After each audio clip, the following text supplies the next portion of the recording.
반갑습니다. 잘 오셨습니다.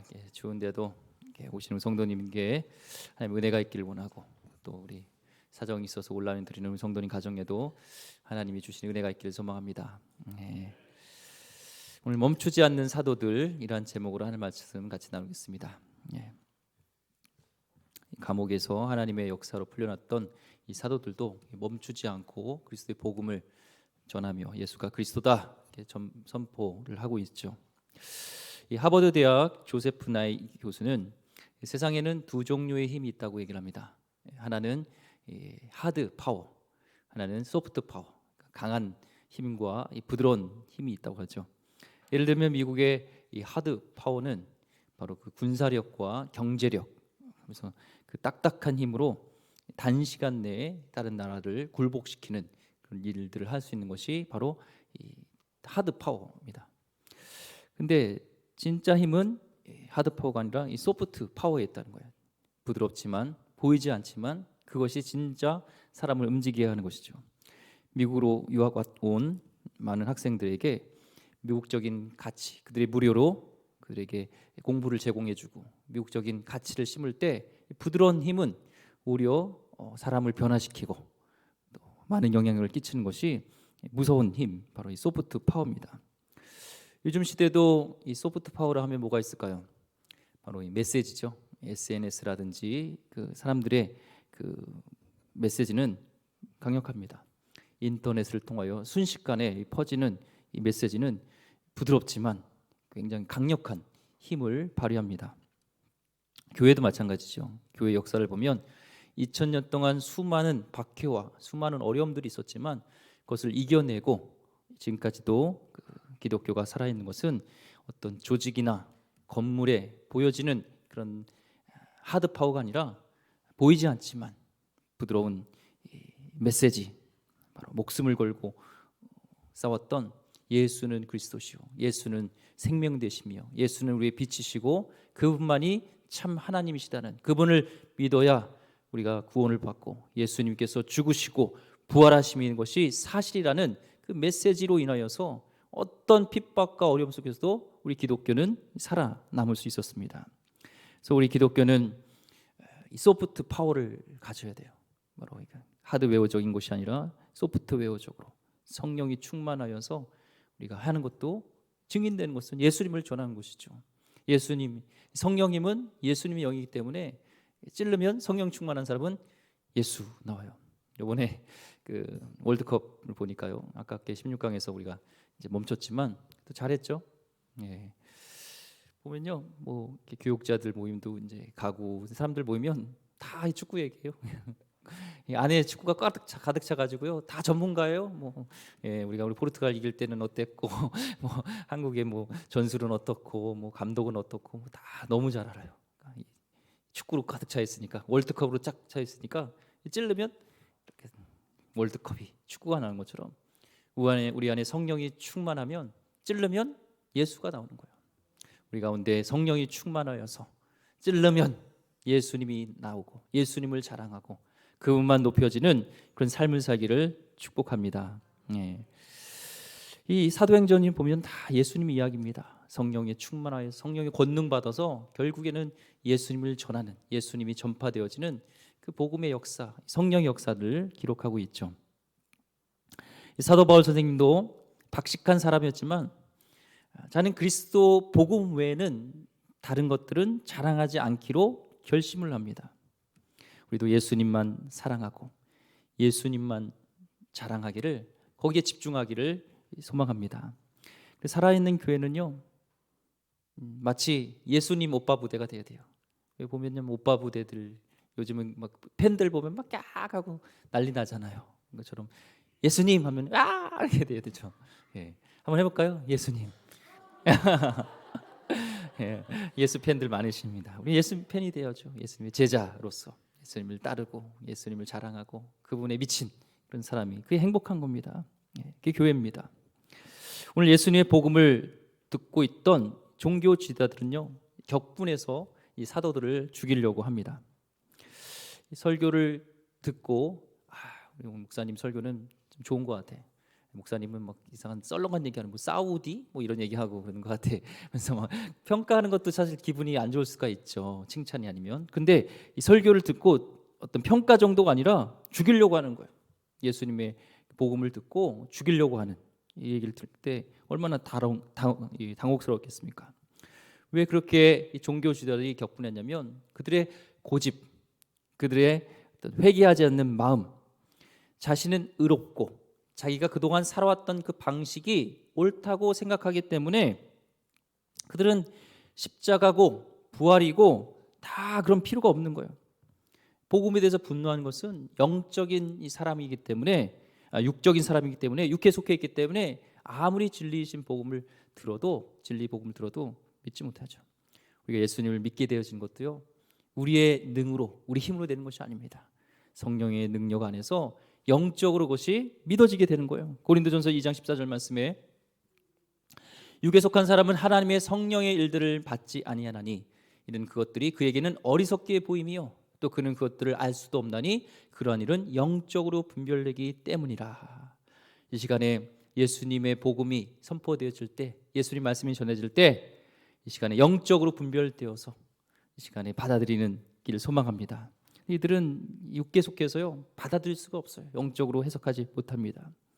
주일날 예배 드릴 때도 마찬가지요. 찬양을 부르고 들을 때 예배 시간에 설교를 들으면서 감동을 받지 못할 때 혹시 나는 아직도 육에 속한 사람이 아닌가 점검해 봐야 돼요. 그래서 영에 속해 있을 때 남들은 지루할지는 모르지만 하나님의 복음 말씀이 꿀송이처럼 달고 나에게 아멘이 되고 나에게 생명이 되는 것이죠. 일주일 내내 돈 생각하고 세상 가치관 속에서 계속 있다 보면 아무리 말씀이 들어가도 진리 말씀이 들어가도 육에 속해 있기 때문에 그게 받아들일 수가 없어요. 그래서 저들도요 분노했던 것은 육에 속해 있고 그래서 진리의 복음을 전해도 받아들일 수 없고 또 이런 생각들의 배후에는요 사단이 있습니다. 사단은 마귀는 미움과 살인이죠. 예수님 십자가에 못 박은 것도 그 배후에는 이 마귀가 선동한 겁니다. 그래도 이런 자들에게 우리에게 복음을 전해야 될까요? 전해야 되죠. 왜냐하면 그 중에서도 예수님을 믿게 되는 예수님의 구원의 계획은 하나님의 주권이에요. 우리가 로마서를 계속 살펴보고 있지만 우리의 힘이 아닙니다. 하나님의 주권이기 때문에 우리 때를 얻었든지 복음을 전해야 되죠. 사도행전을 보면요, 이제 6장 7절 보겠지만 이 제사장 중에서도요, 사도행전 6장 7절 보면 하나님 말씀이 왕성해지면서 예루살렘에 있는 제자의 수가 더 심해졌는데 거기 중에 보면 허다한 제사장의 무리도 이 도에 복종하니라. 지금은 보면은 핍박하고 복음을 받아들이지 않지만 육에 속해 있지만 하나님의 또 역사하심으로 이 제사장들도 종교 지도자들도 예수님의 복음을 받아들이고 믿게 되어지는 역사가 일어난 것이죠. 그래서 복음을 거부한다고 해도 가망이 없는 사람이 아니에요. 그래서 우리 자녀에게 또 친척들에게 아는 사람에게 한 번 전했다고 에휴 이제는 끝이야 이게 아니라 계속적으로 복음을 전하며 우리는 하나님의 진리를 전해야 될 사명이 있는 줄 믿습니다. 이 마포 삼열 이 선교사님 있죠. 샘 마페 선교사님이 평양시 이제 전도를 할 때 노방 전도를 할 때 예수님 복음을 전할 때 이 사람들이 막 서양 귀신이다 하면서 막 돌을 던지고 막 그랬어요. 그때 제일 앞장서서 핍박했던 사람이요 이기풍이라는 사람이 있습니다. 깡패 같은 사람 돌로 던져서 이 마페 삼열 선교사님이 혼절할 정도였어요. 나중에 복음을 듣고 그 깡패 같던 그 선교사님을 핍박했던 돌 던졌던 자가 회개하고서 예수님을 믿고 이제는 저가 한국교회 1호 목사님이 되셔서 제주도에 복음이 없는 제주도에 가서 복음을 전한 선교 활동을 하게 되는 겁니다. 그래서 저렇게 망난이었던 저런 깡패 같은 자가 변화되는 것을 보면서 와 하나님이 살아계시구나라는 것을 증거하는 삶이 될 수 있다는 것이죠. 오늘날에도 이슬람 국가에도 복음이 전해질 것 같지 않지만 하나님을 믿을 백성이 있다는 것을 믿고 우리가 선교해야 되고 기도해야 되는 것이죠.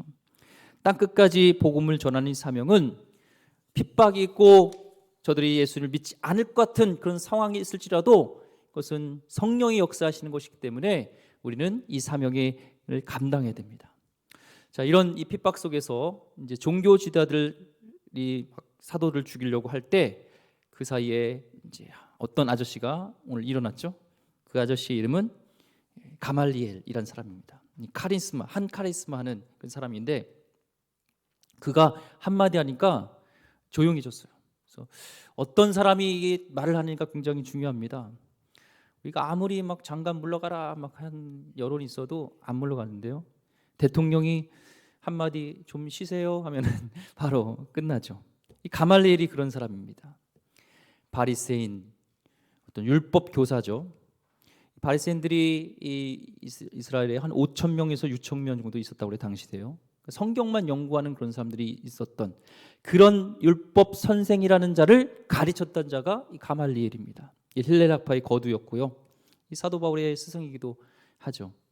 모든 백성들을 뿐만 아니라 이 또 바리새인뿐만 아니라 반대색이었던 사두개인까지도 존경했던 인물이 가말리엘이라는 사람입니다. 교회사에 보면 그가 지혜롭고 굉장히 인품이 고결했다고 얘기를 합니다. 훗날에 이 가말리엘이 죽었을 때 유대인들이 통곡하면서 율법의 영광이 떠났다, 깨끗함과 거룩함도 떠났다, 그런 대학자, 어른이었던 사람이 가말리엘이었습니다. 우리나라로 치면은 뭐 퇴계 이황 같은 그런 존재였습니다. 그가 죽이려고 하는 이 종교 지도자에게 그만 얘기를 해요. 그러니까 그만하니까 다 동작 그만, 다 멈춰버린 겁니다. 그리고 사도들을 밖으로 나가라고 해요. 지금 막 흥분되어 있는 상태에서 지금 가라앉히기 위해서 노련한 것을 보겠죠. 노련하게 좀 나가 있으라고 사도들에게 나가 있으라고 얘기합니다. 그리고 얘기를 하는 것이 35절에서 37절까지입니다. 한번 보겠습니다.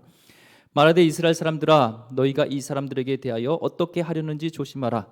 이전에 드다가 일어나 스스로 선전하며 사람이 약 400명이나 따르더니 그가 죽임을 당하며 따르던 모든 사람들이 흩어져 없어졌고, 그 후 호적할 때에 갈릴리 유다가 일어나 백성을 깨어 따르게 하다가 그도 망한즉 따르던 모든 사람들이 흩어졌느니라. 드다, 유다를 예를 들면서 그들은 이 로마를 향해서 이렇게 봉건했던, 밀란을 주동했던 주동자들이 바로 드다와 바로 이 유다였습니다. 그들은 이 명분도 좋았어요. 대항할 명분도 좋았고 또 카리스마도 있고 리더십도 있어서 이 사람들이 그를 따랐습니다. 하지만 하나님께서 함께하지 않는 밀란이었기 때문에 결국에는 망해버렸고 사람들이 흩어졌다.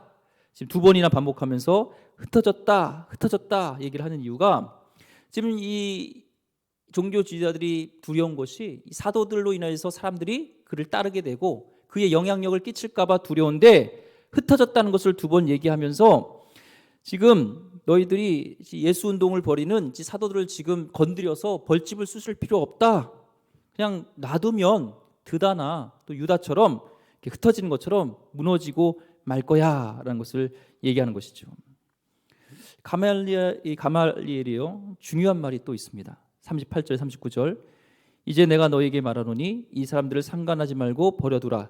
이 사상과 이 소행이 사람부터 났으면 무너질 것이요, 만일 하나님께부터 났으면 너희가 그들을 무너뜨릴 수 없겠고 도리어 하나님을 대적하는 자가 될까 하노라 하니. 참 가말리엘 이 사람이 무서운 사람입니다. 이 사람은 사상을 보는 거죠. 여기 보면은 이 사상이라는 것은 영어로 보면 purpose, 목적입니다. 목적. 그러니까 행위와 동기를 봐야 된다는 거예요. 그래서 하나님으로부터 난 것이라면 하나님을 대적하는 것이고 놔둬야 되는 것이고, 인간으로부터 난 것이라면 동기가 인간으로부터 난 거면 그건 망할 것이다 라는 겁니다. 그래서 너희가 그것을 판단한 일을 할 것이 아니다 얘기를 하는데요. 판단하지 말라는 것은 예수님도 말씀하셨고 이 우리가 성경에서 말씀하는 진리지만 허점이 있어요. 가말리의 논지에는요 허점이 있습니다. 그의 논지에 따르면 인간적인 것은 망하게 되어 있고 하나님의 것은 점점 성공한다는 거예요. 눈에 보이는 논리로 하나님의 일이냐 아니냐를 판단하라는 건데, 이건 논리에 허점이 있습니다. 이 선교지에 있다 보면요, 오랫동안 정말 이 선교지에서 사역하시는 선교사님이 있어요. 중동, 특히 이제 모슬렘 지역에서는요, 예수님 믿는다, 내가 지금 선교사다, 목회자라는 얘기를 할 수도 없어요. 평생 동안 하나님께서 그곳에 있으라고 해서 헌신하면서 있는데 돌아온 영혼들이 없다고, 열매들이 없다고 그의 선교가, 그의 사역이 망한 것이냐, 인간적인 것이냐, 그렇게 할 수 없죠. 우리나라에 그냥 20년, 30년이 지나도 이 통일교 보세요. 또 이 신천지 막 흥황하잖아요. 더 많아지고 뭐 건물도 세우고. 지금 보니까 막 그런 통일교의 음료들 이런 것들도요 막 이렇게 침투합니다. 직설적으로 이제 판매하면은 옛날 뭐 맥콜 막 이런 거 있잖아요. 그런 거 하면은 사람들이 알고 잘 안 먹으니까 이젠 교묘하게, 예전부터도 그랬죠. 최근에 이 노브랜드라는 그런 햄버거를 먹는데 노브랜드인데 노브랜드가 아니더라고요. 이 사이다 콜라를 보니까 거기 이 제조자가 주식회사 써 있어요. 일화라고. 예, 잘 봐야 돼요. 그래서 싸, 굉장히. 또 이 무슨 마트라든지 가면 거기 무슨 사이다 싼 것들이 있어요. 콜라 막 1,000원, 1,100원 보면요 거기 100% 거의 다 일화예요. 그렇죠. 그런 통일교나 이분 신천지 보면 그게 흥황한다고 그게 하나님의 일인가? 라는 이 논지에 안 맞, 논리가 잘못된 것이 있죠. 교회사 보면요 이단들이 막 득세했습니다. 이단들이 잘 되는 걸 보면서 하나님이 함께 하시는구나 라고 할 수 없다는 겁니다. 또 그의 실수는요, 이 가말리엘은 예수님을 드다나 유다와 같은 어떤 그런 사람으로 격화시켰죠. 저들은 밀란의 주동자였습니다. 목적 자체가 민중을 위해서 하지만 결국에는 폭동, 밀란을 일으키다가 죽은 사람, 그런 사람이에요. 자신의 또한 유익을 구했던 사람입니다. 눈에 보이는 성공으로 우리는 하나님으로부터 온 것인지 아닌지 평가하는 건 무리가 있어요. 우리 하는 사역 가운데 그것은 하나님이 평가할 일이지 인간이 함부로 평가할 수 없습니다. 여러분이 하는 사역 가운데 이런 부서에도 있고 내가 하는 사역들 가운데 눈에 보이는 뚜렷한 열매가 없을지라도 하나님이 기뻐하시는 일이라면 거기를 가야 되는 것이고, 아무리 흥황할지라도 그 목적이 하나님이 아니라면 내려놓을 수 있는 결단이 필요한 것을 우리가 알 수가 있습니다. 근데 가말리엘 말 중에서 맞는 말이 있어요. 함부로 판단하면 안 돼요. 우리 함부로 판단은 안 합니다. 예수님도 서로 판단하지 말라 하겠죠. 우리는 예수님을 주로 모시고 예수님이 아바 아버지이기 때문에 한 형제 자매지만 서로 달라요.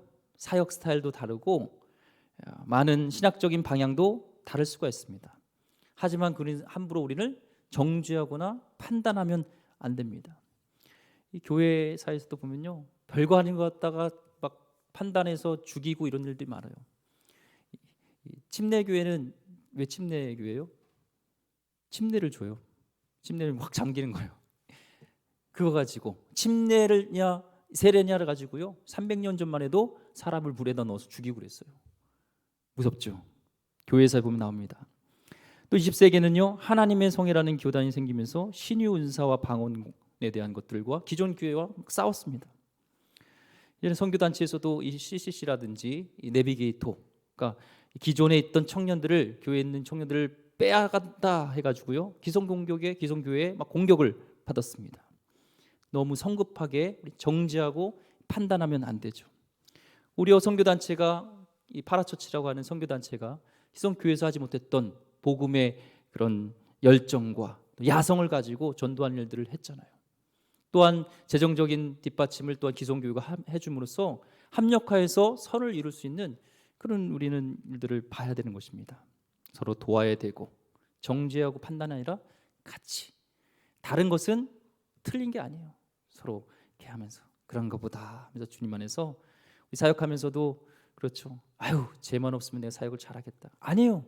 하나님은 그 옆에 붙여주신 이유는 그 다른 모습 가운데 합력하여서 서로 합력하여 선을 이루라는 하나님의 사인이 있어요. 그래서 나에게 옆에 주신 사람이 이제는 반대자가 아닌 같이 합력하여서 선을 이루는 하나님의 동역자 되기를 소망합니다. 만약 사도들이 하나님부터 났다면 피할 것이 아니라 예수님을 또한 믿어야 되죠. 이들은 예수를 믿지 않았습니다. 예수를 만나지 못했습니다. 40절 말씀 보겠습니다. 그들이 옳게 여겨 사도들을 불러들여 채찍질하며 예수의 이름으로 말하는 것을 금하고 놓으니. 자, 사도들을 풀어주게 됐어요. 근데 때리고 협박하죠. 이 채찍질 여기서는요 율법에 명시된 게 유대인들이 때린 것이 41대를 적은 태장 39대를 때립니다. 채찍으로 때려요. 살점이 떨어져 나가고 피가 터지는 일들을 겪죠. 그러니까 지금 우리는 놓아줬다고 하지만 잭질 맞은 게 목숨을 건 거였어요. 굉장히 고통스럽게 노임을 받게 됐습니다. 이미 어둠의 영으로 이용당한 종교 지도자들은요, 폭력을 가해요. 종교 지도자들이 폭력을 가하는 것 자체가, 하나님의 이름으로 이 폭력을 가하는 자체가 마귀에 잡힌 것이지, 이 어떤 것도 하나님의 이름으로 이 폭력은 정당화될 수가 없어요. 하나님의 역사가 아니에요. 교회 사회에도 보면요, 그런 실수가 많습니다. 대표적인 것이 십자군 전쟁이었습니다. 성지를 이도교로부터 빼앗겠다는 명목, 하나님의 영광을 찾겠다는 그 명목이 있었지만, 그로 인하여서 예루살렘에 있었던 이 이도교들, 특히 이 아랍인들을요, 잔혹하게 고문하고 죽이고 강간하고 엄청난 이 죄를요, 예수 이름으로, 하나님 이름으로 이 저지른 것이 이 기독교의 역사입니다. 하나님 일을 하면서 폭력을 가한 거죠. 하나님은 한 번도 내 일을 하면서 폭력을 가해라 한 적이 없어요. 그렇다면은 예수님 제자들에게 말 안 들으면, 야 베드로 줄 서, 혈혈종돼서 엎드려 하면서 막 한 대씩 때렸겠죠. 똑바로 안 해? 그러면서 어디 나를 부인해 하면서. 절대로 예수님은 폭력으로 저들을 변화시키지 않았어요. 사랑으로 품어줬던 것처럼 벌써 이 종교 지도자들은 어둠의 세력에 사로잡혀서 지금 잘못된 사단의 일을 역할하고 있습니다. 예수님의 사역, 예수 이름을 말하지 말라고 때리고 협박하고 풀어줬는데, 이 뒤에는 예수 이름으로 우리가 나갈 때, 하나님의 기뻐하는 일을 할 때 핍박이 있다, 어려움이 있다, 이것은 사단이 지금 경계하고 있구나, 사단이 지금 난리 났구나 라는 것을 볼 수가 있어요. 전도하고 예수님을 전하면 이 독이 바짝 올라서 사단이요 더 핍박을 합니다. 그래서 우리의 약함을 공격을 해요. 취약점을 공격해요. 그때 아실 것은 하나님이 기뻐하시고 사단이 두려워하고 있구나라는 것을 알아야 되는 것이죠. 그런데 이 사도들은 보세요. 41절에 이런 목숨을 내놓는 핍박이 있었는데, 사도들은 그 이름을 위하여 능욕받는 일에 합당한 자로 여기심을 기뻐하면서 공의 앞을 떠나니라. 채찍 맞는 자격을 얻었다는 것에서 그거에 대해서 기뻐한 거예요. 와, 내가 예수님 때문에 핍박을 받고 채찍을 맞고 목숨을 내놓는 일들을 하네. 요즘 따지면요, 이 슈퍼스타 K라든지 이 어떤 그 오디션 프로그램 있잖아요. 거기서 1등을 한 거예요. 와, 내가 1등을 했네, 내가 뽑혔네, 그래서 막 좋아하는 것이죠. 아무나 예수님 믿으면서 영광스러운 고난이 있을 수 없어, 나에게 이런 고난이 있구나 하는 것을 합당하게 여기면서 기뻐했다고 지금 말씀하고 있습니다. 영적으로 수준이 되니까 어둠의 권세도 공격하는 거예요. 난 예수님 믿으면서 아무런 핍박도 없고 공격도 없고 아무런 어려움도 없다. 한번 돌아봐야 돼요. 예수님을 믿으면서 우리가 점점 하나님 일을 할 때 영적인 공격이 있는 거예요. 이 손흥민 선수 보니까요, 이미 저기니까 그 포르투갈전인가요? 7명인가 막 달라붙잖아요.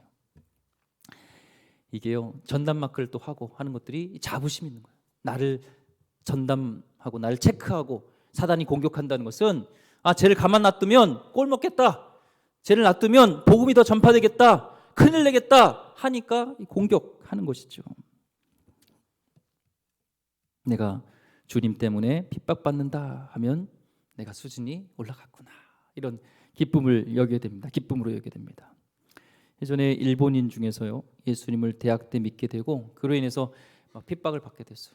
그래서 아버지가, 야, 넌 우리 호적에 들어갈 수 없다, 호적에서 빼버리고 그의 짐도 다 내팽겨쳐버리고, 그래서 선교사님 마당에다가 이제 하나를 이불을 깔고 거기서 자고 공부하면서, 근데 또 굉장히 공부를 잘해서 성적이 탁월해서 버클리 대학 교환 학생까지 가게 되고, 그런데도 내 안에 주님이 계심을 위해서 핍박이 있는데 얼굴에는 환한 미소를 잃지 않고, 그에게 소망은 그렇게 자기를 버렸던 아버지를 용서하고 그 아버지에게도 복음을 전하는 소망을 가지면서 공부하는 일본 사람들이 있습니다. 고난을 모르는 기독교, 핍박을 견뎌내지 않는 신앙은요, 경박한 거예요. 한국 교회요, 이 밑바탕에는요 순교자의 피가 있습니다. 제가 필리핀 선교하면서 봤을 때 필리핀 우리나라보다 몇백 년이 더 일찍 복음이 들어갔고 많은 그런 복음을 전했던 미국에서도 또 한국에서도 있는데도 복음이 이렇게 막 짬뽕이 돼요. 보면 그들 막 그런 토속 신앙과 막 이렇게 하면서 마리아 이렇게 만지면은 발을 만지면 애를 낳는다 막 이런 것도 하고 차 사면요 가서 거기 교회 가가지고요 뭐 이렇게 막 뿌려가지고 기도해 달라고 해요. 차 사고 나게 하지 말라고 하면서 막 돈 내고 뭔가 이렇게 짬뽕이 돼 있어요. 그리고 막 죽은 자를 위해서 기도하고 막 촛불 켜놓고 막 하면서 막 그 성인들을 위해서 하나님께 기도하는 게 아니라 성인들을 위해서 기도했어요. 보면은 성화들이 막 있고 막 그런 보면서 그래서 저도 이렇게 기도하면 기도가 더 잘 응답된다는 거예요. 막 짬뽕 되어 있습니다. 복음이 잘 들어가지 못해요. 아직도 한국은 그들보다 복음이 들어간 역사가 적지만 복음이 이렇게 왕성해졌던 이유는요 선교사님들의 sacrifice입니다. 희생입니다. 희생을 바탕으로 고난을 이겨내고 그 속에서 한 알의 밀알이 땅에 떨어져서 그 밀이 썩어서 죽어서 거기서 많은 열매가 맺힌 것이 우리 대한민국 한국 교회입니다. 한국 교회 순교자의 피가 뿌려진 지 오래돼서 그런지요 한국 기독교가 많이 경박해졌습니다. 숫자는 많은데 우리 스스로의 모습이 저력이 없습니다. 조금만 힘들어도 포기합니다.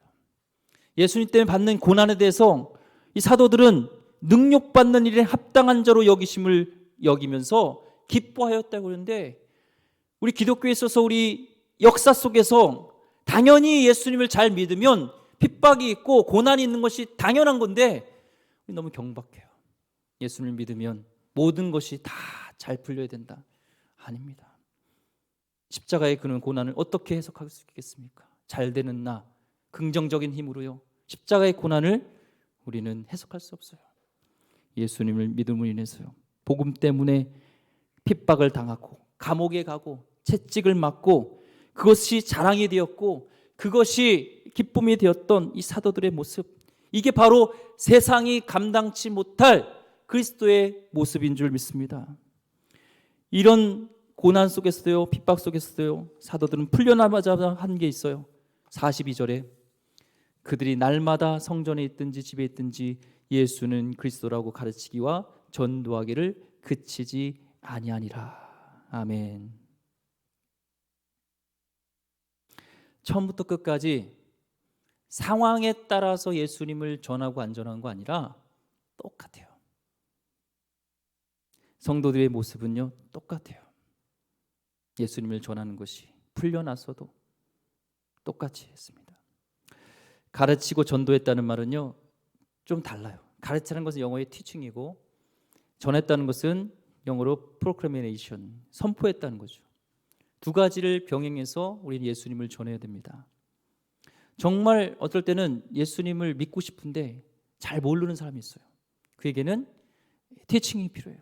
잘 양육하고 가르치고 예수님의 십자가의 구원 또 예수님의 부활하심 그것과 내가 의롭게 되는 것이 무엇이 연관이 되는지 이 로마서에 나와 있는 교리들을 잘 설명해서 영접할 수 있게끔 잘 가르쳐 줘야 돼요. 그런데 아무리 설명해도 안 듣는 자가 돼 있어요. 내가 교수인데 뭘 가르치려고 그래요? 제가 교수예요. 그런 분들은요 아무리 얘기해도 못 알아들으는 proclamation, 이 선포가 필요합니다. 예수님 믿어야지 구원받습니다. 무식한 방법 같지만 이 영적인 일이기 때문에 성령의 역사하심이기 때문에 하나님의 주권이 있기 때문에 그 선포를 통해서도 예수님을 믿게 돼요. 이동원 목사님 아세요? 지구촌교회 그분요 원래는 불교 신자였습니다. 고등학교 때 불교 학생 회장이었어요. 굉장히 똑똑하잖아요. 이성적이시잖아요. 논리적이시잖아요. 근데 이 기독교 학생 회장하고 붙었어요. 근데 이분이 똑똑하잖아요. 논리적이니까 이 기독교 학생회장이 논리로 당해되지 못하는 거예요. 그러면 논리로 졌으면 이렇게 돼야 되는데 뭐라고 하면 기독교 학생이 논리 졌는데 돌아가면서 동원아 너 아무리 그래도 예수 아니면 안 믿으면 지옥 간다. 그 얘기를 한 거예요. 그러니까 더 화가 난 거예요. 아니 논리로 나한테 졌는데 무슨 안 믿으면 지옥을 가 하면서. 그런데 며칠 동안 그 메시지가 마음을 울린 거예요. 논리적으로 진짜 그래 내가 논리적으로 봤을 때는 내가 맞아. 근데 제가 저렇게 끝까지 얘기하는 그 지옥이라는 곳이 만에 하나, 천에 하나도 있다면 나는 그럼 지옥 가겠네. 그러면서 예수님을 알고자 시작됐던 것이 믿음의 시작이었고, 결국 예수님을 만나게 되어지고 이 교회에서 이 위대한 일들을 감당하게 되는 것이죠. 이들은 그치지 아니했다고 얘기합니다. 언제 전도하십니까? 보다 언제 전도 안 하세요? 할 정도로 그들은 그치지 아니하고 계속 성전에 있든지 집에 있든지, 그러니까 성전에도 예수님을 안 믿는 사람이 있었던 거예요. 그 교회에서도 계속 예수님을 전하고, 집에서도요. 이 초대 교회는 300년 동안 건물이 없었습니다. 집에서, 가정에서 예배를 드렸다면서 모이면서 전도하고, 성도들 가운데, 또한 우리 지체들 가운데, 가족 가운데 예수님을 알지 못하는 자에게 예수님을 믿어야지 구원받는다는 것을 전포하고, 십자가 부활을 전하고, 밖에 나가면 또 거기서도 십자가 부활을 전하고, 채찍이 있으면 되고 감옥에 가면 되지 뭐 하면서 그는 계속 복음을 전했습니다. 말씀을 정리하려고 합니다. 이들은요, 예수님을 전하는 것에 기쁨이 있었어요. 왜냐하면 예수님을 사랑했기 때문에, 그 사랑이 정말 있었기 때문에. 이 콜센터에게 전화를 보면요, 고객님 사랑합니다 하고 막 그러는데 진짜 안 사랑해요. 딱 시간 되면요, 퇴근하면요 끝나요. 지금은 뭐 전화하면 딱 그래, 지금은 무슨 상담할 시간이 아니오니 뭐 다음에 걸어주시기 바랍니다. 그 전에 막 뭐 사랑합니다 고객님 무슨 막 그러는데 딱 끝나면 영업이에요. 그들은 사랑하는 게 아니에요. 근데 이들은 열정이 있었고 사랑이 있었기 때문에 누가 뭐라 해도 그는 계속 예수님을 전했던 것이죠. 말씀 묵상하면서 저 자신을 돌아보습니다. 목회자로서 내가 목회하는 것들이, 예수님을 전하는 것들이, 신방하는 것이 정말 주님을 사랑함으로 기쁨으로 하고 있는가? 예수님을 미쳐야지, 예수님을 사랑해야지 이렇게 하게 되는 것이 아닌가라는 생각을 하게 됩니다. 이 세상에 교회는 많지만 예수님만 전하고 가르치는 교회는 적은 것 같습니다. 크리스찬은 많지만 말씀대로 사는 크리스찬은 적은 것 같습니다. 정말로 예수님에 미쳐서, 예수님을 사랑해서 초대교회 사도들이 어떤 핍박 속에서도 어디 있든지 그분을 전하며 살았던, 그분을 사랑했던, 그분에 미쳤던 이 신앙처럼 우리도 예수님을 사랑하는, 척하는 성도가 아니라 정말 예수님을 사랑하는, 예수님으로 미치는, 예수님이면 충분한, 예수님이면 전부된 그런 삶을 살기를 주의 이름으로 축원드립니다. 기도하겠습니다. 하나님, 멈추지 않았던 사도들, 어떤 속에서도 복음을 전하는 일에 멈추지 않았던 것처럼 하나님, 코로나로 인해서 많이 우리가 위축되어 있고, 하나님, 여러 가지 핍박으로 인해서 우리가 위축되어 있던 우리 신앙이 있다면 주님을 믿는 것에 대해서 우리가 자랑스럽게 여기길 원하고, 주님으로 기뻐하며 주님에 미쳐 있는 참된 하나님 성도가 될 수 있도록 역사하여 주시옵소서. 교회마다 다시 한번 하나님 정말 예수님을 전하고 그분만 자랑하며 그분을 높이는 그런 교회가 되게 하여 주시고, 이 시대도 안 된다는 그런 생각이 아닌 하나님의 역사심으로 하나님의 주권 가운데 한 영혼이 주께 돌아올 수 있다는 믿음을 가지고 예수님을 전하는 그런 교회 되게 하여 주시옵소서. 귀하신 예수 그리스도 이름으로 기도드립니다. 아멘.